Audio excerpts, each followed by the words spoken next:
ಪ್ರೀತಿಸುವಂತಹ ನಮ್ಮ ತಂದೆಯಾದ ದೇವರೇ, ನಿನ್ನ ಪರಿಶುದ್ಧವಾದ ನಾಮಕ್ಕೆ ಸ್ತೋತ್ರ ವಂದನೆ ಕರ್ತನೆ.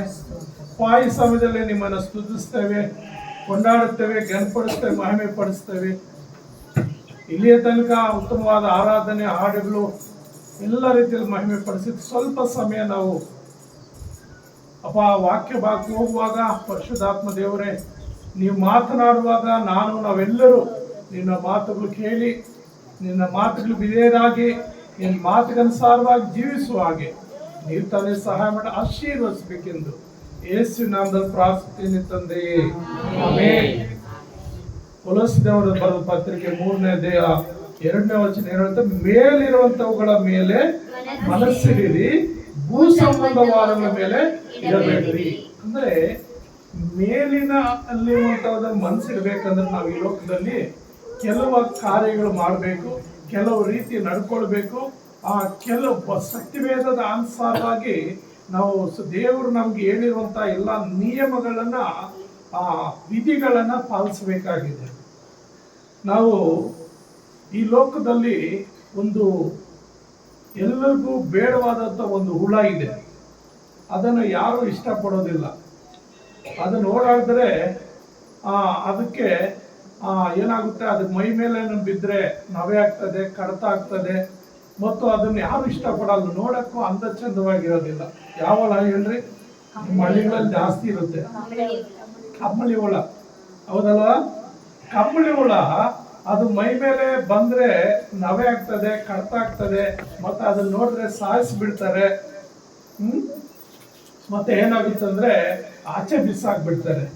ಹಾಗೆ ಅದು ಎಷ್ಟೋ ಪ್ರಯಾಸ ಪಡ್ತದೆ ಈ ಲೋಕದಲ್ಲಿ. ಅದು ಬದುಕಬೇಕಂದ್ರೆ ಎಷ್ಟೋ ಪ್ರಯಾಸ ಪಟ್ಟು ಸಮಯ ಬರೋ ತನಕ ಎಲ್ಲರ ಶತ್ರುಗಳಿಂದ ಅದು ತಪ್ಪಿಸ್ಕೊಂಡು ಅದನ್ನ ಹಾಗೆಯೇ ಬೆಳೀತಾ ಬೆಳೀತಾ ಬೆಳೀತಾ ಒಂದು ಸಾರಿ ಒಂದು ಆಲೋಚನೆ ಮಾಡ್ತದೆ, ನಾನು ಈ ಭೂಲೋಕದ ಮೇಲೆ ಮನಸ್ಸಿಡಬಾರ್ದು, ಈ ಭೂಲೋಕದಲ್ಲಿ ಇರುವಂತದ್ರ ಮೇಲೆ ಮನಸ್ಸಿಡದೆ ನನ್ನ ಸ್ಥಿತಿ ಹೀಗೆ ಇರ್ತದೆ. ಹಾಗಾಗಿ ನಾನು ಮೇಲ್ಲೋಕದ ಮೇಲೆ ಮನಸ್ಸಿಡಬೇಕು. ನಾನು ಈ ಏನು ತಿರಸ್ಕಾರ ಮಾಡ್ತಾರೋ, ನಾನು ನೋಡಿದ್ರೆ ಸಾಯಿಸ್ತಾರೋ, ಅವ್ರನ್ನ ನನ್ನನ್ನು ಇಷ್ಟಪಡುವ ರೀತಿಯಲ್ಲಿ ನಾನು ಮಾಡಬೇಕು ಅಂತ ಹೇಳಿ ಅದೊಂದು ಕಾರ್ಯ ಮಾಡ್ತಂದ್ರೆ ಪಕ್ಕ ಸಮಯದಲ್ಲಿ ಹೋಗಿ ಒಂದು ಗೂಡು ಕಟ್ಕೊಳ್ತದೆ. ಒಂದು ಗೂಡು ಕಟ್ಕೊಂಡು ಅದರಲ್ಲಿ ಕೆಲವು ದಿವಸ ಉಪವಾಸ ಮಾಡ್ತದೆ.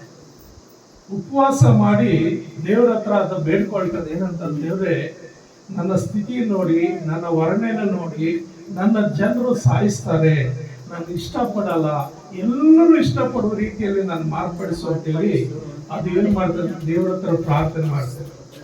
ಪ್ರಾರ್ಥನೆ ಮಾಡಿ ತಕ್ಕ ಸಮಯದಲ್ಲಿ ಏನ್ ಮಾಡ್ತದೆ ಅಂದ್ರೆ ಆ ಗೂಡಲ್ಲೇ ಆ ದೇವರು ಅದ್ರ ಪ್ರಾರ್ಥನೆ ಕೇಳಿ ಅದ್ರ ಸ್ಥಿತಿಗತಿಗಳೆಲ್ಲ ಮಾರ್ಚ್ಬಿಟ್ಬಿಟ್ಟು ಆಮೇಲೆ ಅದು ತನ್ನ ಗೂಡನ್ನು ಓಪನ್ ಮಾಡಿಕೊಂಡು ಆಚೆ ಬರುವಾಗ ಏನಾಗುತ್ತೆ ಅಂದ್ರೆ ಪ್ರಿಯರೇ, ಜನ ಎಲ್ಲರೂ ನೋಡಿ ಅದನ್ನು ಇಷ್ಟಪಡ್ತಾರೆ. ಅದು ಹಾರಿ ಹೋಗ್ತಾ ಇರ್ತಾರೆ. ಅದು ಹಾರಿ ಹೋಗುವಂತ ರೀತಿಯಲ್ಲಿ ಎರಡು ಕಡೆ ಅದಕ್ಕೆ ರೆಕ್ಕೆ ಕೊಟ್ಟು ಅದರ ರೂಪ ಚೇಂಜ್ ಮಾಡಿ ಅದರ ಅಂದ ಚಂದಗಳ ಚೇಂಜ್ ಮಾಡಿ ದೇವರು ಎಲ್ಲರೂ ಇಷ್ಟಪಡುವಂತ ಒಂದು ಬಟರ್ಫ್ಲೈ ಆಗಿ ಒಂದು ಚಿಟ್ಟೆಯಾಗಿ ಅದನ್ನ ದೇವರು ಅಳ್ತಾ ಇರ್ತಾರೆ. ಅವಾಗ ಯಾರು ಚೀತು ಅಂತ ಅದನ್ನ ಅಳ್ತಾ ಇದ್ರೋ ಅವರೇ ಅದನ್ನ ಇಷ್ಟಪಟ್ಟು ದೊಡ್ಡವರು ಸಮೇತ, ಚಿಕ್ಕವರು, ಮಕ್ಕಳು ಎಲ್ಲರೂ ಸಮೇತ ಅದನ್ನ ಇಷ್ಟಪಟ್ಟು ಅದನ್ನ ಸಾಧ್ಯವಾದ್ರೆ ಹಿಡ್ಕೊಂಡು, ಸಾಧ್ಯವಾದ್ರೆ ಮನೇಲಿ ತಂದು ಅದರ ಜೊತೆಯಲ್ಲಿ ಸ್ವಲ್ಪ ಸಮಯ ಕಳಿಬೇಕಂತ ಇಷ್ಟಪಡ್ತಾರೆ. ಆ ರೀತಿಯಾಗಿ ಇಲ್ಲಿ ದೇವರ ವಾಕ್ಯ ಹೇಳ್ತಾ ಇದೆ, ಮೇಲಿನವುಗಳನ್ನ ಮೇಲೆ ಮನಸ್ಸಿಡ್ಲಿ. ಈ ಮೇಲಿನವುಗಳ ಮೇಲೆ ಮನಸ್ಸಿಡ್ಬೇಕಂದ್ರೆ ಈ ಭೂ ಸಂಬಂಧದಲ್ಲಿ ಇರುವಂತ ಅನೇಕನ ನಾವು ತ್ಯಾಗ ಮಾಡ್ಬೇಕಂದ್ರೆ ಏನ್ ಮಾಡ್ಬೇಕಂದ್ರೆ ಕೆಲವು ಕಾರ್ಯಗಳು ನಾವು ಮಾಡ್ಬೇಕಾಗುತ್ತೆ. ಮೊಟ್ಟ ಮೊದಲನೇದಾಗಿ ಏನು ಯೇಸು ಕ್ರಿಸ್ತನ ನಾವು ಸ್ವೀಕಾರ ಮಾಡ್ಬೇಕಾಗುತ್ತೆ. ಯೇಸು ಕ್ರಿಸ್ತನ ಸ್ವೀಕಾರ ಮಾಡುವಾಗ ಯೇಸು ಕ್ರಿಸ್ತನ ನಿಜವಾದ ದೇವರೆಂಬುದಾಗಿ ನಾವು ನಂಬಬೇಕಂದ್ರೆ ರೋಮಪುರದವ್ರ ಪತ್ರಿಕೆ 10:9-10ನೇ ವಚನಗಳಲ್ಲಿ ಹೇಳ್ತದೆ. ರೋಮಪುರದವ್ರ ಬರೋ ಪತ್ರಿಕೆಯಲ್ಲಿ ನಾವು ನೋಡುವಾಗ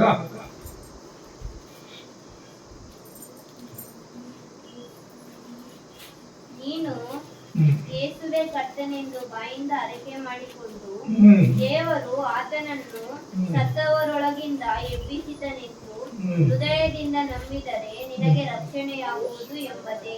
ನೋಡ್ರಿ, ಮೊದಲು ಬಾಯಿಂದ ಅರಿಕೆ ಮಾಡ್ಬೇಕು, ಆಮೇಲೆ ಹೃದಯದಿಂದ ನಂಬಬೇಕು.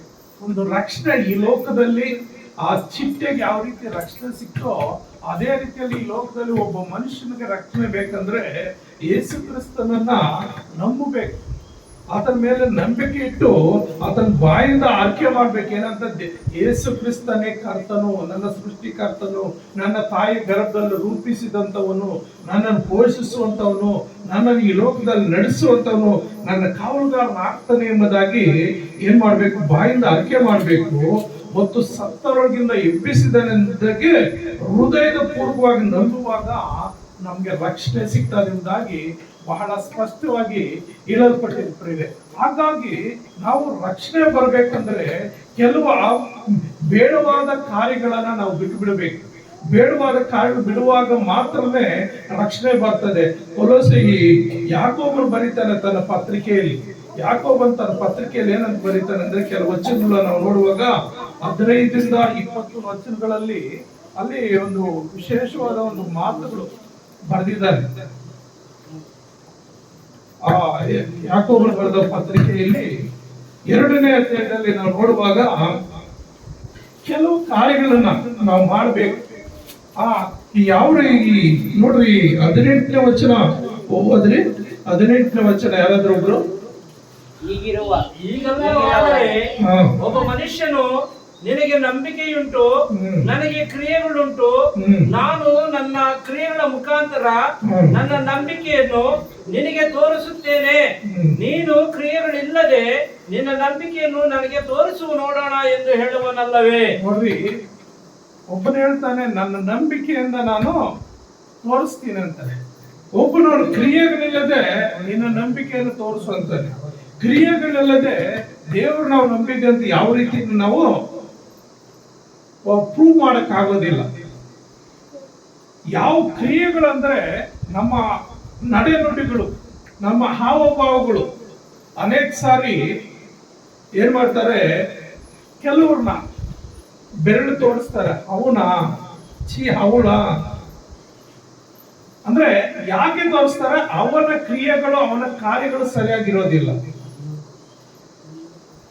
ಅವ್ರು ಏನ್ ಮಾಡ್ತಾರೆ, ಕೆಲವ್ರು ಏನ್ ಮಾಡ್ತಾರೆ ಅಂದ್ರೆ ಸಭೆಗಳಲ್ಲಿ ದೇವರನ್ನ ಸೇವಕರು ನೋಡ್ಬೇಕು, ಸೇವಕರು ನಮ್ಮನ್ನು ಮೆಚ್ಚಬೇಕು ಅಂತೇಳಿ ಎಷ್ಟೋ ಚೆನ್ನಾಗಿ ಭಯಭಕ್ತಿಯಿಂದ ಒಳ್ಳೆ ಬಟ್ಟೆ ಹಾಕೊಂಡು ಬೈಬಲ್ ಹಿಡ್ಕೊಂಡು ಚರ್ಚಲ್ಲಿ ಬಂದು ಒಳ್ಳೆ ಭಕ್ತಿ ತೋರಿಸ್ತಾ ಇರ್ತಾರೆ. ಆದ್ರೆ ಇಲ್ಲಿ ಆಗೋದು ಆಚೆ ಹೋಗ್ಬಿಟ್ರೆ ಅವರ ಕಾರ್ಯಗಳು, ಅವರ ಏನೋ ನಡೆ ನುಡಿಗಳು ಬಹಳ ಚೇಂಜ್ ಆಗಿರ್ತದೆ. ಅಂತವ್ರನ್ನ ಏನ್ ಮಾಡ್ತಾರೆ ಏನ್ರಿ, ಬೆರಳಂತ ತೋರಿಸ್ತಾರೆ, ಅವನ ಅವಳ ಅಯ್ಯೋ ಅವಳ ಸಭೆಯಲ್ಲಿ ಒಂದು ರೀತಿ ಇರ್ತಾರೆ, ಆಚೆ ಹೋದ್ರೆ ಇಂದ್ರೊಂದು ರೀತಿ. ಅಂದ್ರೆ ಕೆಲವ್ರು ಹೇಳ್ತಾರೆ ನಾನು ಚೆನ್ನಾಗಿ ನಂಬಿದ್ದೀನಿ ಅಂತೇಳಿ. ಆದ್ರೆ ಆ ನಂಬಿಕೆ ಯಾವ ರೀತಿ ತೋರಿಸ್ಬೇಕು, ಕ್ರಿಯೆಗಳ ಮುಖಾಂತರ ತೋರಿಸ್. ಚರ್ಚ್ ಒಳಗಡೆ ಬಂದು ಹೆಂಗಿರ್ತೀಯೋ ಹೊರಗಡೆ ಕೂಡ ನೀನು ಹಾಗೆ ಇರಬೇಕು. ಹಾಗಿರ್ಬೇಕಂದ್ರೆ ಏನ್ ಮಾಡ್ಬೇಕು, ಸಂಪೂರ್ಣವಾಗಿ ಯೇಸು ಕ್ರಿಸ್ತನನ್ನ ಮಾತುಗಳು ಕೇಳಬೇಕು. ಕೆಲವರು ಸಭೆಗಳಲ್ಲಿ ಕೆಡ್ಸಕ್ಕೆ ಬರ್ತಾರೆ. ಯಾರೋ ಶ್ರದ್ಧೆಯಿಂದ ದೇವ್ರ ಮಾತನ್ನು ಕೇಳಂತ ಕುತ್ಕೊಂಡಿದ್ರೆ ಇನ್ನು ಪಕ್ಕದಲ್ಲಿರೋರು ಏನ್ ಮಾಡ್ತಾರೆ ಅಂದ್ರೆ ಅವ್ರನ್ನ ಏನೋ ಒಂದು ರೀತಿ ಚೇಷ್ಟೆ ಮಾಡ್ತಾರೆ, ಏನೋ ಗುಸು ಮಾತಾಡ್ತಾ ಇರ್ತಾರೆ. ಅವಾಗ ಏನಾಗುತ್ತೆ ಅಂದ್ರೆ ತಾನು ಕೇಳೋದಲ್ಲದೆ ತನ್ನ ಜೊತೆಯಲ್ಲಿರೋರನ್ನ ಕೆಡಿಸ್ತಾ ಇರ್ತಾರೆ. ಅನೇಕ ಕಡೆ ನಾವು ಗಮನಿಸುವಾಗ ಇವೇನಾಗ್ತದೆ, ಅವೆಲ್ಲ ಕ್ರಿಯೆಗಳಿಲ್ಲದ ಭಕ್ತಿ. ಕ್ರಿಯೆಗಳಿಲ್ಲದ ಭಕ್ತಿ ಅವ್ರು ಯಾವತ್ತೂ ಒಂದು ದಿವಸ ಹಾಳು ಮಾಡ್ತದೆ. ಕ್ರಿಯೆಗಳ ಮುಖಾಂತರ ಭಕ್ತಿ ತೋರಿಸ್ಬೇಕು. ಅಲ್ಲಿ ಮೇಲೆ ಒಂದು ವಚನ ಹೇಳ್ತಾರೆ, ಏನಂತ 15-16ನೇ ವಚನದಲ್ಲಿ ಏನ್ ಹೇಳ್ತಾರೆ ಅಂದ್ರೆ, ಒಬ್ಬ ಸಹೋದರನಿಗೆ ಇಲ್ಲವೇ ಒಬ್ಬ ಸಹೋದರಿಗೆ ಬಟ್ಟೆಯು ಆ ದಿನದ ಆಹಾರವು ಇಲ್ಲದೆ ಇರುವಾಗ ನಿಮ್ಮಲ್ಲಿ ಒಬ್ಬನು ಅವರಿಗೆ ದೇಹಕ್ಕೆ ಬೇಕಾದನ್ನು ಕೊಡದೆ ಸಮಾಧಾನದಿಂದ ಹೋಗಿರಿ, ಬೆಂಕಿ ಕಾಯಿಸ್ಕೊಳ್ರಿ, ಹೊಟ್ಟೆ ತುಂಬಿಸ್ಕೊಳ್ಳಿ ಎಂದು ಬರೀ ಮಾತು ಹೇಳಿದರೆ ಹಾಗೆ ಕ್ರಿಯೆಗಳಿಲ್ಲದಿದ್ದರೆ ನಂಬಿಕೆಯು ತನ್ನಲ್ಲಿ ಜೀವವುಳ್ಳದ್ದು. ಕ್ರಿಯೆಗಳಿಲ್ಲದೆ ಮಾಡುವಂತ ಕಾರ್ಯ ಜೀವ ಇಲ್ಲದಂತು. ಆದರೆ ಪ್ರಿಯ ನನ್ನ ಸಹೋದರರೇ, ಈ ಎಲ್ಲ ಮಾಡ್ಬೇಕಂದ್ರೆ ಯೇಸು ಕ್ರಿಸ್ತನ ನಾವು ಮೊದಲು ನಂಬಬೇಕು, ಆತನ ಕಾರ್ಯಗಳಲ್ಲಿ ನಾವು ಹೊಂದಬೇಕು. ತದನಂತರ ದೇವರ ಕಡೆಗೆ ನಾವು ತಿಳ್ಕೊಳ್ಬೇಕು, ಕ್ರಿಯೆಗಳ ಮುಖಾಂತರ ದೇವರ ಕಡೆಗೆ ತಿಳ್ಕೊಳ್ಬೇಕು. ನಾವು ಅಪೊಸ್ತಲ ಕೃತ್ಯಗಳಲ್ಲಿ 3ನೇ ಅಧ್ಯಾಯ 38ನೇ ವಚನ ಒಂದು ಮಾತಾಡುತ್ತೆ. ಅಪೊಸ್ತಲ ಕೃತ್ಯಗಳು 3ನೇ ಅಧ್ಯಾಯ 38ನೇ ವಚನ ಏನ್ ಹೇಳುತ್ತೆ? ಅಲ್ಲಿ ಒಂದು ಪದ, ಒಂದು ಲೈನ್ ಮಾತ್ರ ನಾವು ಆರಿಸ್ಕೊಳ್ಳೋಣ. ಇಲ್ಲಿ 38ನೇ ವಚನ ನೋಡುವಾಗ, ನಿಮ್ಮ ಪಾಪಗಳು ಪರಿಹಾರವಾಗುವುದಕ್ಕಾಗಿ ನಿಮ್ಮಲ್ಲಿ ಪ್ರತಿಯೊಬ್ಬರು ದೇವರ ಕಡೆಗೆ ತಿರುಗಿಕೊಂಡು, ಅಂದ್ರೆ ಪಾಪಗಳು ಪರಿಹಾರ ಆಗ್ಬೇಕಂದ್ರೆ, ನಿನ್ನ ಹಾವಭಾವಗಳು ತಿದ್ದುಕೋಬೇಕಂದ್ರೆ, ನೀನು ಒಳ್ಳೆ ಮಾರ್ಗದಲ್ಲಿ ಜೀವಿಸ್ಬೇಕಂದ್ರೆ ಮೊದಲು ದೇವರ ಕಡೆಗೆ ತಿಳ್ಕೊಳ್ಬೇಕು. ದೇವರ ಕಡೆಗೆ ಯಾರು ತಿಳ್ಕೊಳ್ತಾರೋ ಅವ್ರು ಏನ್ ಮಾಡ್ಬೇಕಂದ್ರೆ ತಂದೆ ಮಗ ಪರಿಶುದ್ಧಾತ್ಮ ಹೆಸರಿನಲ್ಲಿ ಬ್ಯಾಪ್ಟಿಸಮ್ ತಗೋಬೇಕು. ಮತ್ತಾಯನ ಬರೆದ ಸುವಾರ್ತೆ 28ನೇ ಅಧ್ಯಾಯದಲ್ಲಿ ನಾವು ನೋಡುವಾಗ ದೇವರು ಏನ್ ಹೇಳ್ತಾನಲ್ಲಿ ನಮ್ಗೆ, ಮತ್ತಾಯನ ಬರೆದ ಸುವಾರ್ತೆ 28ನೇ ಅಧ್ಯಾಯ 18ರಿಂದ 20 ವಚನಗಳಲ್ಲಿ ನಾವು ನೋಡುವಾಗ, ಆಗ ಯೇಸು ಅಂತರಕ್ಕೆ ಬಂದು, ಪರಲೋಕದಲ್ಲಿಯೂ ಭೂಲೋಕದಲ್ಲಿಯೂ ಎಲ್ಲಾ ಅಧಿಕಾರವು ನನಗೆ ಕೊಡಲ್ಪಟ್ಟಿದೆ. ಆದ್ದರಿಂದ ನೀವು ಹೊರಟು ಹೋಗಿ ಎಲ್ಲಾ ದೇಶಗಳ ಜನರನ್ನು ಶಿಷ್ಯರನ್ನಾಗಿ ಮಾಡಿರಿ, ಅವರಿಗೆ ತಂದೆಯ ಮಗನ ಪವಿತ್ರಾತ್ಮನ ಹೆಸರಿನಲ್ಲಿ ದೀಕ್ಷಾ ಸ್ನಾನ ಮಾಡಿಸಿರಿ. ನಾನು ನಿಮಗೆ ಆಜ್ಞಾಪಿಸಿದ್ದನ್ನೆಲ್ಲ ಕಾಪಾಡಿಕೊಳ್ಳುವುದಕ್ಕೆ ಅವರಿಗೆ ಉಪದೇಶ ಮಾಡಿರಿ. ನೋಡಿರಿ, ನಾನು ಯುಗದ ಸಮಾಪ್ತಿಯವರೆಗೂ ಎಲ್ಲಾ ದಿವಸ ನಿಮ್ಮ ಸಂಗಡ ಇರುತ್ತೇನೆ ಎಂದು ಹೇಳಿದನು. ಅಲ್ಲಿ ನೋಡಿ ಏನ್ ಹೇಳ್ತಾನೆ, ಯಾರು ದೇವರ ಕಡೆಗೆ ತಿಳ್ಕೊಳ್ತಾರೋ ಅವ್ರಿಗೆ ತಂದೆ ಮಗನ ಪವಿತ್ರ ಆತ್ಮನ ಹೆಸರಿನಲ್ಲಿ ದೀಕ್ಷಾ ಸ್ಥಾನ ಕೊಡ್ಬೇಕಂದ್ರೆ ಬ್ಯಾಪ್ಟಿಸಮ್ ಕೊಡ್ಬೇಕು. ಇಲ್ಲಿ ಅಪೊಸ್ತಲ ಕೃತ್ಯಗಳಲ್ಲಿ ಕೂಡ ಅದನ್ನೇ ಹೇಳೋದು, ಅಲ್ಲಿ ಬರೆಯಲ್ಪಟ್ಟಿದೆ ಬಹಳ ಸ್ಪಷ್ಟವಾಗಿ. ಆದ್ರೆ ಅದನ್ನ ಕೆಲವರು ಬೇರೆ ರೀತಿಯಲ್ಲಿ ಅದನ್ನ ಬೋಧಿಸಿ ಜನರನ್ನ ಕನ್ಫ್ಯೂಸ್ ಮಾಡ್ತಾರೆ. ಆದ್ರೆ ಇಲ್ಲಿ ಬಹಳ ಸ್ಪಷ್ಟವಾಗಿ ಆತನ ಬರೆದಿದ್ದಾನೆ. ಅಪೊಸ್ತಲ ಕೃತ್ಯಗಳಲ್ಲಿ 2ನೇ ಅಧ್ಯಾಯದಲ್ಲಿ 38ನೇ ವಚನ, ದೇವರ ಕಡೆಗೆ ತಿಳ್ಕೊಂಡು ಯೇಸು ಕ್ರಿಸ್ತನ ಹೆಸರಿನಲ್ಲಿ ದೀಕ್ಷಾಸ್ನಾನ ಮಾಡಿಸ್ಕೊಂಡ್ರಿ, ಆಗ ನೀವು ಪವಿತ್ರಾತ್ಮ ದಾನವನ್ನು, ಅಂದ್ರೆ ತಂದೆ ಮಗ ಪರಿಶುದ್ಧಾತ್ಮ ಅಲ್ಲಿ ಸ್ವಲ್ಪ ವಿಂಗಡವಾಗಿ ಪೇತ್ರನು ಬೇರೆ ರೀತಿಯಲ್ಲಿ ಅದನ್ನು ಬರ್ದಿದ್ದಾನೆ. ಆದರೆ ಪ್ರತಿಯೊಬ್ಬರು ತಂದೆ ಮಗ ಪರಿಶುದ್ಧಾತ್ಮನ ಹೆಸರಿನಲ್ಲೇ ಬ್ಯಾಪ್ಟಿಸಮ್ ತೆಗೆದುಕೋಬೇಕು. ಬ್ಯಾಪ್ಟಿಸಮ್ ತೆಗೆದುಕೊಳ್ಳುವಾಗ ಅವ್ರ ಜೀವಿತ ಚೇಂಜ್ ಆಗೋದಕ್ಕೆ ಅವಕಾಶ ಇದೆ. ಆ ರೀತಿ ನಾವು ನೋಡುವಾಗ ಪ್ರೇರೆ ತಂದೆ ಮಗ ಪರಿಶುದ್ಧಾತ್ಮನ ಹೆಸರಿನಲ್ಲಿ ದೀಕ್ಷಾ ಸ್ಥಾನ ತೆಗೆದುಕೊಳ್ಬೇಕಂದ್ರೆ ಅದು ದೀಕ್ಷಾ ಸ್ಥಾನ ಅಂತ ಏನು ಅಂತ ನಾವು ನೋಡುವಾಗ, ರೋಮಾಪುರದವರು ಬರೋ ಪತ್ರಿಕೆಯಲ್ಲಿ ನಾವು ನೋಡುತ್ತೇವೆ 6ನೇ ಅಧ್ಯಾಯದಲ್ಲಿ, ರೋಮಾಪುರದವರು ಬರೋ ಪತ್ರಿಕೆಯಲ್ಲಿ 6ನೇ ಅಧ್ಯಾಯದಲ್ಲಿ ನಾವು ನೋಡುವಾಗ,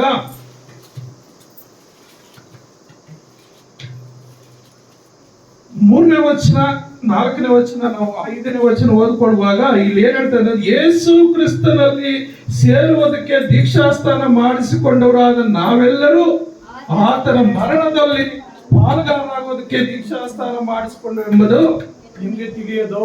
ಅಂದ್ರೆ ಪ್ರಿಯರೇ, ಯೇಸು ಕ್ರಿಸ್ತನ ಹೆಸರಿನಲ್ಲಿ ನಾವು ದೀಕ್ಷಾಸ್ಥಾನ, ತಂದೆ ಮಗ ಪವಿತ್ರಾತ್ಮ ಹೆಸರಿನಲ್ಲಿ ದೀಕ್ಷಾಸ್ಥಾನ ತೆಗೆದುಕೊಂಡ್ರೆ ಯೇಸು ಕ್ರಿಸ್ತನ ಒಂದು ಮರಣದಲ್ಲಿ ನಾವು ಪಾಲ್ಗಾರರಾಗ್ತೀವಿ. ಅಂದ್ರೆ ಆ ಯೇಸು ಕ್ರಿಸ್ತನ ಹೆಸರಿನಲ್ಲಿ ನಾವು ನೀರಿನಲ್ಲಿ ಮುಳುಗುವಾಗ ಪ್ರತಿಯೊಬ್ಬರು ಅವರವರ ಪಾಪಗಳನ್ನ ಆ ನೀರಿನಲ್ಲಿ ಅಂದ್ರೆ ಒಂದು ಸಮಾಧಿ ಮಾಡಲ್ಪಡ್ತದೆ.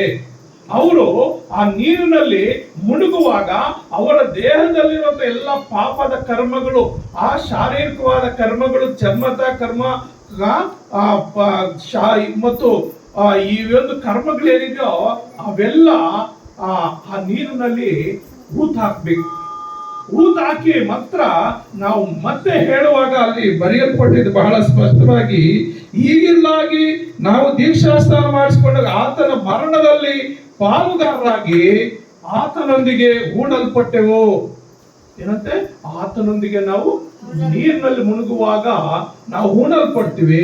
ಆದರೂ ಕ್ರಿಸ್ತನು ಸತ್ತು ತಂದೆ ಮಹಿಮೆಯಿಂದ ಜೀವಿತನಾಗಿ ಹೊಸಬರಾಗಿ ಜೀವಿಸೋದಕ್ಕೆ ನಾವು ಪ್ರಯಾಸ ಪಡಬೇಕು.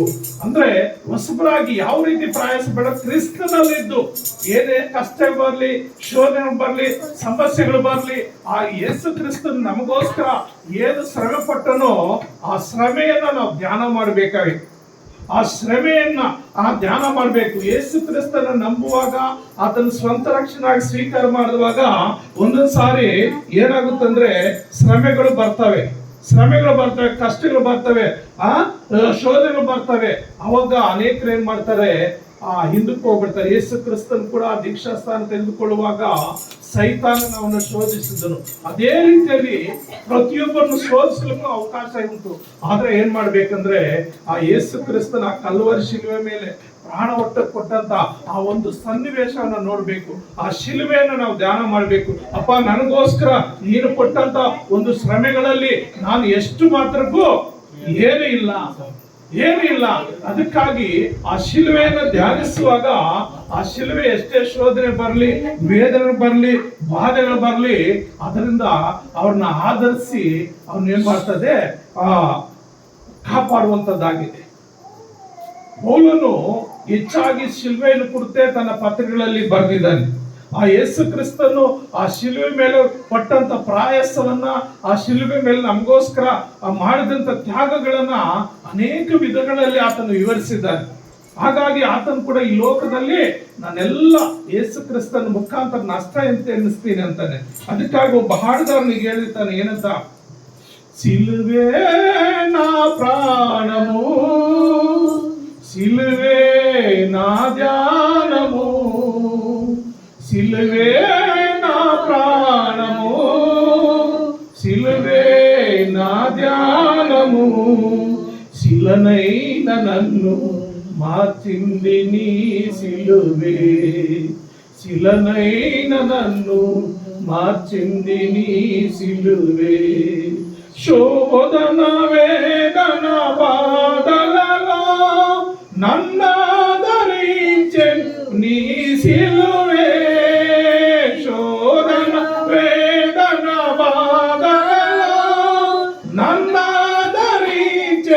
నీ సిలువే. కృంగిన వేళ నన్ను దేవదీసి ఓదార్పు నీచెన్ నీ సిలువే, కృంగిన వేళ నన్ను లేవదీసి ఓదార్పు నీచెన్ నీ సిలువే. సిలువే నా ప్రాణము, సిలువే నా ధ్యానము, సిలువే నా ప్రాణము, సిలువే నా ధ్యానము, శిలనైన నన్ను మార్చింది నీ సిలువే, శిలనైన నన్ను మార్చింది నీ సిలువే. పాపము చేత పడి ఉన్న నన్ను నీ రక్తమిచ్చి రక్షించితివే, పాపము చేత పడి ఉన్న నన్ను నీ రక్తమిచ్చి రక్షించితివే. నా రక్షణకర్త నా యేసు రాజా, నా జీవితమే నీకు అర్పింతును. నా రక్షణకర్త నా యేసు రాజా, నా జీవితమే నీకు అర్పింతును. సిలువే నా ప్రాణము, సిలువే నా ధ్యానము, సిలువే నా ప్రాణము, సిలువే నా ధ్యానము, శిలనైన నన్ను మార్చింది నీ సిలువే, శిలనైన నన్ను మార్చింది నీ సిలువే. హల్లెలూయా, హల్లెలూయా. ಎಂತ ಪಾಪಿ ಆದರೂ ಯೇಸು ಕ್ರಿಸ್ತನ ಹೆಸರಿನಲ್ಲಿ, ತಂದೆ ಮಗ ಪರಿಶುದ್ಧಾತ್ಮನ ಹೆಸರಿನಲ್ಲಿ ಆ ಒಂದು ಮರಣದಲ್ಲಿ ಪಾಲುಗಾರಿಕೆ ಆಗುವಾಗ ಅವನ ಹಳೆಯ ಜೀವಿತನೆಲ್ಲ ಹೋಗೇನಾಗ್ತದೆ, ನೂತನ ಸೃಷ್ಟಿ ಆಗ್ತಾನೆ. 2 ಕೊರಿಂಥ 5:17 ನಾವು ನೋಡುವ ಪ್ರಕಾರ ಏನ್ ಹೇಳ್ತದೆ ಅಲ್ಲಿ, 2 ಕೊರಿಂಥ 15:5-17 ಹೀಗಿರಲಾಗಿ ಹಾ. ಯಾವನಾದರೂ ಕ್ರಿಸ್ತನಲ್ಲಿದ್ದರೆ ಹಾ. ಅವನು ನೂತನ ಸೃಷ್ಟಿಯಾದನು. ಹಾ. ಇಗೋ ಪೂರ್ವ ಸ್ಥಿತಿ ಹೋಗಿ ಎಲ್ಲಾ ನೂತನವಾಯಿತು. ನೋಡ್ರಿ, ಎಲ್ಲಾ ನೂತನ ಆಯ್ತು. ಅಂದ್ರೆ ನೂತನ ಸೃಷ್ಟಿ ಯಾರು ಯೇಸು ಕ್ರಿಸ್ತನ ಮರಣದಲ್ಲಿ ಪಾಲ್ಗಾರರಾಗಿ ಆ ಒಂದು ಪುನರುತ್ಥಾನದಲ್ಲಿ ಆ ಜಯ ಹೊಂದುತ್ತಾರೋ ಅವ್ರ ಹಳೇ ಜೀವಿತ ಎಲ್ಲ ಹೋಗಿ ನೂತನ ಸೃಷ್ಟಿಯಾಗಿ ಮಾರ್ಪಡ್ತಾರೆ. ಪ್ರಿಯರೇ, ನೂತನ ಸೃಷ್ಟಿ ಆದ ಮೇಲೆ ಮತ್ತೆ ಎಂದಿಗೂ ನಾವು ಯಾರೇ ಆಗಲಿ ಹಿಂದೆ ತಿರುಗಬಾರ್ದು. ಯೇಸು ಕ್ರಿಸ್ತನ ಹೆಸರಿನಲ್ಲಿ ಬ್ಯಾಪ್ಟಿಸಮ್ ತಗೊಳ್ಳುವಾಗ ಶೋಧನೆ ಬರ್ತದೆ, ಶ್ರಮೆಗಳು ಬರ್ತದೆ, ಕಷ್ಟಗಳು ಬರ್ತದೆ. ಆದ್ರೆ ಏನ್ ಮಾಡ್ಬೇಕು? ಆ ಸಿಲುವೆ, ಅದು ಯೇಸು ಕ್ರಿಸ್ತನು ನಿನಗೋಸ್ಕರ ನನಗೋಸ್ಕರ ಆ ಸಿಲುವೆಯಲ್ಲಿ ಕೊಟ್ಟಂತ ಪ್ರಯಾಸವನ್ನು ನೆನೆಸಿ, ಅಪ್ಪ ಆ ಘೋರ ಆ ಬಾಧೆ, ಆ ಕಷ್ಟ, ಆ ಸಂಕಟ, ಅದರಲ್ಲಿ ನನ್ನದು ಯಾವುದೂ ಇಲ್ಲಪ್ಪ, ಅಪ್ಪ ಆ ಕಲ್ವರಿ ಸಿಲುವೆ ಮೇಲೆ ಸುರಿಸಿದ ಒಂದು ರಕ್ತದ ಹನಿ ನನ್ನ ಮೇಲೆ ಪ್ರೋಕ್ಷಿಸಿ ಈ ಬಂದಿವೆಲ್ಲ ಸಮಸ್ಯೆಗಳಿಂದ ಬಿಡುಗಡೆ ಕೊಟ್ಟು ನನ್ನ ನೂತನ ಒಂದು ಸೃಷ್ಟಿಯಾಗಿ ನೀನು ಮಾರ್ಪಡಿಸುವಂತ ಪ್ರಾರ್ಥಿಸುವಾಗ ಆತನ ಏನ್ ಮಾಡ್ತಾನೆ? ನಮ್ಮನ್ನು ಆಶೀರ್ವದಿಸ್ತಾನೆ, ನಮ್ಮನ್ನು ಬಲಪಡಿಸ್ತಾನೆ ಪ್ರೇರೆ. ಹಾಗಾಗಿ ನಾವು ಇಲ್ಲಿ ಒಬ್ಬ ಅಪೊಸ್ತಲ ಕೃತ್ಯಗಳಲ್ಲಿ ನಾವು ನೋಡುವಾಗ ಒಂದು ಕಡೆ 8ನೇ ಅಧ್ಯಾಯದಲ್ಲಿ 26-37 ವಚನಗಳಲ್ಲಿ ಫಿಲಿಪ್ಪನು ಆ ಮಾರ್ಗದಲ್ಲಿ ಪ್ರಯಾಣ ಮಾಡ್ಬೇಕಾದ್ರೆ ಅದೇ ಮಾರ್ಗದಲ್ಲಿ ಒಬ್ಬ ಕಂಚಿಕಿ ಒಂದು ಯೆಶಾಯನ ಗ್ರಂಥವನ್ನು ಓದ್ಕೊಂಡು ಹೋಗ್ತಾ ಇರ್ತಾನೆ, ಅಥವಾ ಒಬ್ಬ ಪ್ರಧಾನನಾಗಿರ್ತಾನೆ. ಅವನು ಓದಿದ ವಾಕ್ಯ ಅವನಿಗೆ ಏನಂತ ಗೊತ್ತಾಗೋದಿಲ್ಲ. ದೇವರಾತ್ಮನ ಫಿಲಿಪ್ಪನಿಗೆ ಹೇಳ್ತಾನೆ, ಹೋಗಿ ಅವನು ಹಿಂಬಾಲಿಸು, ಆ ವಾಕ್ಯದ ಗೂಢಾರ್ಥ ಅವನು ತಿಳಿಸು, ಅವನು ಮಾನಸಾಂತರ ಹೊಂದುತ್ತಾನೆ, ಅವನಿಗೆ ಬ್ಯಾಪ್ಟಿಸಮ್ ಮಾಡಿಸು ಅಂತ ಹೇಳುವಾಗ ಅದೇ ಪ್ರಕಾರ ದೇವರ ವಾಕ್ಯವನ್ನು ಸುವಾರ್ತೆ ಸಾರುವಾಗ ತಕ್ಷಣ ಅವನು ಸಿದ್ಧನಾಗ್ತಾನೆ. ತಕ್ಷಣ ಸಿದ್ಧನಾಗಿ ಆತನು ಇಲ್ಲಿ ನೀರಿದೆ, ನಾನು ಸಿದ್ಧನಾಗಿದ್ದೀನಿ, ನಾನು ಬ್ಯಾಪ್ಟಿಸಮ್ ಕೊಡೋದ್ರಲ್ಲಿ ಅಡ್ಡಿ ಏನು ಅಂತ ಹೇಳುವಾಗ ಯಾವುದು ಅಡ್ಡಿ ಇಲ್ಲ ಅಂತೇಳಿ ಅದನ್ನ ಬ್ಯಾಪ್ಟಿಸಮ್ ಕೊಟ್ಟು ಅದನ್ನ ಮುಂದೆ ಸಾಕ್ತಾನೆ. ಅಲ್ಲಿ ದೇವರ ಸೇವಕನಲ್ಲಿ ಕಾಣದೆ ಹೋಗ್ತಾನೆ. ಹಾಗೆ ಪ್ರಿಯರೇ, ದೇವರ ವಾಕ್ಯವನ್ನು ಯಾರು ಕೇಳ್ತಾರೋ ಅಂದೇ ತೀರ್ಮಾನ ಮಾಡಿ ನಾನು ಯೇಸು ಕ್ರಿಸ್ತನ ಮಗಳಾಗಿ, ಯೇಸು ಕ್ರಿಸ್ತನ ಮಗನಾಗಿ ನಾನು ಜೀವಿಸಬೇಕು. ಸಾಕು ಈ ಲೋಕದ ಯಾತ್ರೆ, ಈ ಲೋಕದ ಆಡಂಬರ ಸಾಕು. ಇನ್ನು ಮುಂದೆ ನನ್ನ ಜೀವಿತವನ್ನ ಯೇಸು ಕ್ರಿಸ್ತನಿಗೆ ನಾನು ಮೀಸಲಿಡ್ತೇನೆ, ಯೇಸು ಕ್ರಿಸ್ತನೊಟ್ಟಿಗೆ ನಾನು ಜೀವಿಸ್ತೇನೆ. ಯಾಕಂದ್ರೆ ನನ್ನ ಪಾಪ ಪರಿಹಾರ ಮಾಡಿದ ಆತನೇ, ನನಗೋಸ್ಕರ ಕಲ್ವರಿ ಶಿಲುವೆಯಲ್ಲಿ ಪ್ರಾಣ ಕೊಟ್ಟಿದ್ದ ಆತನೇ ಎಂಬುದಾಗಿ ಯಾರು ತೀರ್ಮಾನ ಮಾಡ್ತಾರೋ ಅವ್ರನ್ನ ಏನ್ ಮಾಡ್ತಾರೆ? ದೇವರ ಆಶೀರ್ವಾದ ಮಾಡ್ತಾನೆ. ಯೇಸು ಕ್ರಿಸ್ತನ ದೀಕ್ಷಾಸ್ನಾನ ತೆಗೆದುಕೊಳ್ಳುವಾಗ ಅಲ್ಲಿ ಏನಾಗುತ್ತೆ? ದೊಡ್ಡ ಅದ್ಭುತ ನಡೀತದೆ. ಮಾರ್ಕನ ಬರೆದ ಸುವಾರ್ತೆಯಲ್ಲಿ ನಾವು ನೋಡುವಾಗ 1ನೇ ಅಧ್ಯಾಯ 11ನೇ ವಚನದಲ್ಲಿ ಏನ್ ಹೇಳುತ್ತೆ?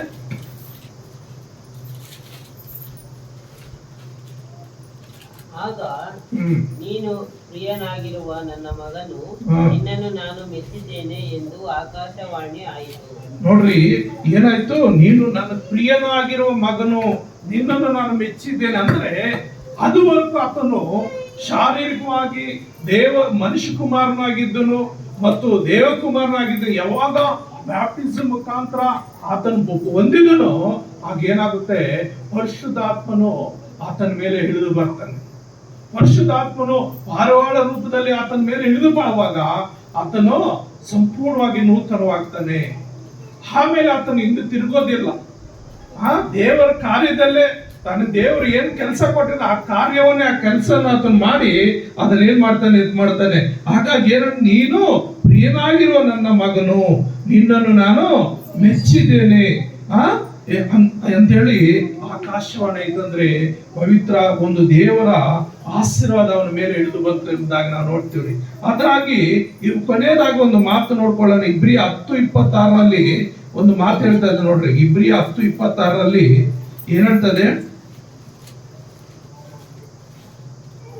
ಯಾಕೆಂದ್ರೆ ಸತ್ಯದ ಪರಿಜ್ಞಾನವನ್ನು ನಾವು ಹೊಂದಿದ ಮೇಲೆ ಬೇಕೆಂದು ಪಾಪ ಮಾಡಿದರೆ ಪಾಪ ಪರಿಹಾರಕ್ಕಾಗಿ ಯಾವ ಯಜ್ಞವೂ ಇರುವುದಿಲ್ಲ.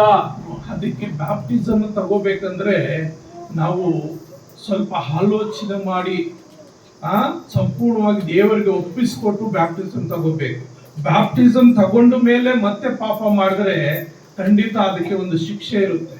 ಮತ್ತೆ ಆತನ ಯೇಸು ಕ್ರಿಸ್ತನ ಶಿಲ್ಬಿಗೆ ಹಾಕಿದ ರೂಪದಲ್ಲಿ ಇರುತ್ತೆ. ಅದಕ್ಕಾಗಿ ಇಲ್ಲಿ ಹೇಳ್ತಾ ಇದ್ದಾನೆ ಏನಂತ, ಯಾಕೆಂದ್ರೆ ಸತ್ಯದ ಪರಿಜ್ಞಾನವನ್ನು ನಾವು ಹೊಂದಿದ ಮೇಲೆ ಬೇಕೆಂದು ಪಾಪ ಮಾಡಿದರೆ ಪಾಪ ಪರಿಹಾರಕ್ಕಾಗಿ ಇನ್ನ ಯಾವ ಯಜ್ಞವೂ ಇರುವುದಿಲ್ಲ. ಅಂದ್ರೆ ನಿನಗೋಸ್ಕರ ನನಗೋಸ್ಕರ ಒಂದೇ ಸಾರಿ ಆತನು ಆ ಇಬ್ರಿಯ ಆ ಗ್ರಂಥದಲ್ಲಿ ನಾವು ನೋಡುವಾಗ ಒಂದೇ ಸಾರಿ ಆತನು ಯಜ್ಞಾರ್ಪಿತನಾಗಿದ್ದಾನೆ. ಒಂದೇ ಸಾರಿ ಯಜ್ಞಾರ್ಪಿತನಾಗಿರುವಂತಹ ದೇವರನ್ನ ಮತ್ತೆ ಮತ್ತೆ ನಾವು ಏನ್ ಮಾಡ್ತೇವೆ, ಶಿಲುಬೆಗೆ ಹಾಕುವ ಸ್ಥಿತಿಗೆ ಹೋಗ್ಬಿಡ್ತೀವಿ.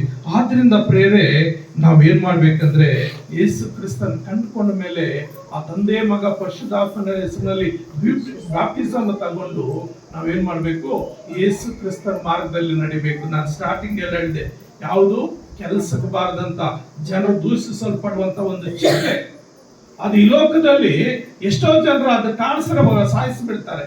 ಅಂದ್ರೆ ಅದು ಜನರ ಮೇಲೆ ಬರ್ತದೆ, ಬಟ್ಟೆಗಳಲ್ಲಿ ಬಂದ್ಬಿಡ್ತದೆ, ಅದ್ರ ಕೂದಲು ಉದುರಿದ್ರು ಕೂಡ ಆ ಕೂದಲು ಮೈಸೋಗಿದ್ರು ಕೂಡ ಕಡತ ಆಗ್ತದೆ, ನವೆ ಆಗ್ತದೆ, ದದ್ದುಗಳು ಬರ್ತವೆ. ಅದರಿಂದ ಅದನ್ನು ಬಿಸಾಕ್ರಿ ಇಲ್ಲ ಸಾಯಿಸಾಕ್ರಿ ಅಂತ ಹೇಳ್ತಾರೆ. ಅದೇ ಚಿಟ್ಟೆ ಏನೋ ಅದೇ ಕಂಬಳಿ ಹುಳ ಏನಾಗುತ್ತೆ, ಆ ಕೊಡುವಂತ ಎಲ್ಲ ಪ್ರಯಾಸ ಪಟ್ಟು ಆ ಒಂದು ಗೂಡು ಕಟ್ಕೊಂಡು ಹೋಗಿ ದೇವರ ಸನ್ನಿಧಿಯಲ್ಲಿ ಪ್ರಾರ್ಥನೆ ಮಾಡಿ, ದೇವರೇ ಈ ಹಳೆ ಜೀವಿತ ನನ್ನಿಂದ ತೆಗೆದು ಒಂದು ಹೊಸ ಜೀವಿತ ನನ್ ಕೊಡು, ಎಲ್ಲರೂ ಇಷ್ಟಪಡುವಂತ ಜೀವಿತ ನನ್ ಕೊಡು ಅಂತ ಕೇಳುವಾಗ ಆ ದೇವರು ಅದರ ಪ್ರಾರ್ಥನೆ ಕೇಳಿ ಅದಕ್ಕೆ ಏನ್ ಮಾಡ್ತಾನೆ, ನೂತನ ಒಂದು ಶರೀರ ಕೊಡ್ತಾನೆ, ನೂತನ ಒಂದು ಜೀವ ಅದಕ್ಕೆ ಕೊಡುವಾಗ ಎಲ್ಲರೂ ಇಷ್ಟಪಡುವ ರೀತಿಯಲ್ಲಿ ಅದು ಒಂದು ಬಟರ್ಫ್ಲೈ ಅಥವಾ ಚಿಟ್ಟೆ ಆಗಿ ಎಲ್ಲರಿಗೂ ಇಷ್ಟಪಡುವಂತ ಜೀವಿತ ಜೀವಿಸ್ತದೆ. ಹಾಗೆ ಪ್ರಿಯರೇ, ತಂದೆ ಮಗ ಪರಿಶುದ್ಧಾತ್ಮ ಹೆಸರಿನಲ್ಲಿ ಬ್ಯಾಪ್ಟಿಸಮ್ ತಗೊಂಡ ಆದ ನಂತರ ಯೇಸು ಕ್ರಿಸ್ತನ ಮಕ್ಕಳಾಗಿ ನಾವು ಮಾರ್ಪಟ್ಟ ನಂತರ ಆ ಚಿಟ್ಟೆಯ ರೀತಿಯಲ್ಲಿ ಪ್ರತಿಯೊಬ್ಬರು ಜೀವಿಸಬೇಕು. ಆ ಜೀವಿಸುವಾಗ ತಂದೆಯಾದ ದೇವರು ನಮ್ಮ ಸಹಾಯಕನಾಗಿದ್ದು ನಮ್ಮನ್ನ ಏನ್ ಮಾಡ್ತಾನೆ, ಕೊನೆ ತನಕ ನಮ್ಮ ಸಹಾಯಕನಾಗಿದ್ದು ಕೊನೆ ದಿನಗಳಲ್ಲಿ ನಾವೆಲ್ಲೂ ಸೇರ್ಬೇಕು, ಅಲ್ಲಿ ಸೇರಿಸಲಿಕ್ಕೆ ಆತನ ಶಕ್ತನಾಗಿದ್ದು ಎರಡನೇ ಬರಣದಲ್ಲಿ ನಮ್ಮನ್ನು ಎತ್ಕೊಂಡು ಹೋಗಿ ತನ್ನ ರಾಜ್ಯದಲ್ಲಿ ಆತನು ನಿತ್ಯ ಜೀವನ ಕೊಡ್ಲಿಕ್ಕೆ ಆತನ ಶಕ್ತನಾಗಿದೆ. ಹಾಗಾಗಿ ಪ್ರಶಾಂತ್, ಇದುವರೆಗೂ ನಿನ್ನ ಜೀವಿತ ಕಂಬಳಿ ಊರಿನ ರೀತಿಯಲ್ಲಿ ಇರ್ಬೋದು, ಇನ್ನು ಮುಂದೆ ನೀನೇನಾಗ್ಬೇಕು, ಬಟರ್ಫ್ಲೈ ಆಗಿ ನೀನ್ ಮಾರ್ಪಡ್ಬೇಕು, ಎಲ್ಲರೂ ಇಷ್ಟಪಡುವಂತ ರೀತಿಯಲ್ಲಿ ನೀನು ಮಾರ್ಪಡ್ಬೇಕು. ಮತ್ತೆ ಏನು ಪರವಾಗಿಲ್ಲ, ನಾನು ಏನು ಸಾಧಾರಣವಾಗಿ ನೀರಿನಲ್ಲಿ ಮುಳುಗಿದ್ದೀನಿ ಬಿಡು, ಏನಾಗುತ್ತಲ್ಲ, ಅದು ನೀನು ಯೇಸು ಕ್ರಿಸ್ತನ ಒಂದು ಮರಣಕ್ಕೆ ಸೂಚನೆ ಆಗಿದೆ. ನೀನು ಆ ನೀರಿನಿಂದ ಎಬ್ಬಿಸಲ್ಪಡುವಾಗ ಯೇಸು ಕ್ರಿಸ್ತನ ಏನೋ ಮೃತ್ಯುಂಜಯನಾಗಿ ಪುನರುತ್ಥಾನ ಹೊಂದಿದ ರೀತಿಯಲ್ಲಿ ನೀನು ಹೊಸ ಜೀವನ ಹೊಂದಿಕೊಳ್ಳಲಿಕ್ಕೆ ಆ ದೇವರು ನಿನ್ಗೆ ಸಹಾಯ ಮಾಡ್ತಾನೆ. ಆದ್ರಿಂದ ಇನ್ನು ಮುಂದೆ ನೀನು ಯಾವಾಗ್ಲೂ ಆ ಯೇಸು ಕ್ರಿಸ್ತ ನಿನ್ನ ಬಾಯಿಂದ ಅರಿಕೆ ಮಾಡ್ತಾ ಇರ್ಬೇಕು. ಹೃದಯಪೂರ್ವಕ ನಂಬಿ ಕ್ರಿಯೆಗಳ ಮುಖಾಂತರ ನಿನ್ನ ತೋರಿಸುವಾಗ ಆ ದೇವರಾತ್ಮ ನೀನ್ ಮಾಡ್ತಾನಂದ್ರೆ ಆ ಚಿಕ್ಕೆಯ ರೂಪದಲ್ಲಿ ನೀನು ನಡೆಸಿ ನಿನ್ನನ್ನ ಬೇಕಾದ ಎಲ್ಲ ಅಗತ್ಯಗಳನ್ನ ಪೂರೈಸಿ ಮುಂದೆ ದೀಕ್ಷಾ ಸ್ಥಾನ ತೆಗೆದುಕೊಳ್ಳುವಂತ ಮಕ್ಕಳೆಲ್ಲನು ನೀವೇನ್ ಮಾಡ್ಬೇಕು, ಈ ರೀತಿಯಾಗಿ ದೇವರು ನಿಮ್ಮನ್ನು ಸಮರ್ಪಣೆ ಮಾಡ್ಕೊಡ್ರಿ. ಖಂಡಿತ ದೇವರು ಒಳ್ಳೆಯವನು, ಒಳ್ಳೆ ಕಾಳು ಮಾಡ್ತಾನೆ. ಎಲ್ಲಾ ಮಹಿಮೆ ದೇವರು ಸಲ್ಲಲಿ. ಪ್ರಾರ್ಥನೆ ಮಾಡ್ಕೊಳ್ಳೋಣ.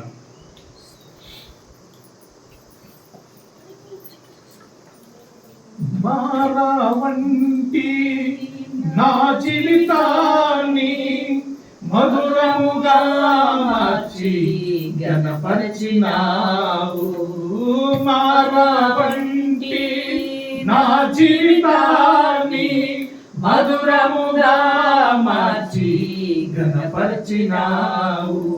నా ప్రేమ చేత కాదు, నీవే నన్ను ప్రేమించి, నా ప్రేమ చేత కాదు, నీవే నన్ను ప్రేమించి, రక్తాన్ని చిందించి నన్ను కొనుక్కున్నావు. రక్తాన్ని చిందించి నన్ను కొనుక్కున్నావు. యేసయ్యా యేసయ్యా నా యేసయ్యా, యేసయ్యా యేసయ్యా నా యేసయ్యా, యేసయ్యా యేసయ్యా నా యేసయ్యా, యేసయ్యా యేసయ్యా నా యేసయ్యా.